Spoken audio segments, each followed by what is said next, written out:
আবারও পর্দায় এসছে প্রিয়তমা জুটি। শাকিব খান ও ইদিকা পালকে আবারও একসঙ্গে দেখা যাবে। হ্যাঁ ভিউয়ার্স, আগামী মে মাস থেকে শাকিব খান ও আরশাদ আদনান জুটির তৃতীয় সিনেমা শুরু হতে যাচ্ছে। সিনেমার নাম রাখা হয়েছে মায়া, যদিও সিনেমার নামটি পরিবর্তন হতে পারে এমনটি শোনা যাচ্ছে। মায়া এককভাবে এসকে ফিল্মস থেকে আসবে এতদিন শোনা গেলেও এবার এর সাথে যুক্ত হয়েছে আরশাদ আদনানের versatile media.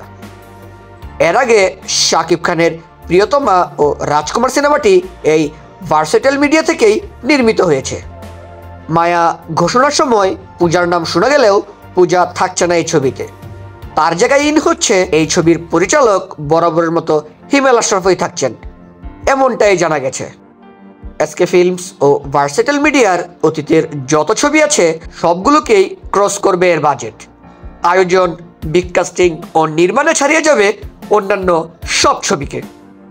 So viewers, Shakib ইদিকা জুটি কি আবার প্রিয়তমার মতো ইতিহাস গড়তে যাচ্ছে? তাহলে অবশ্যই কমেন্ট করে জানান।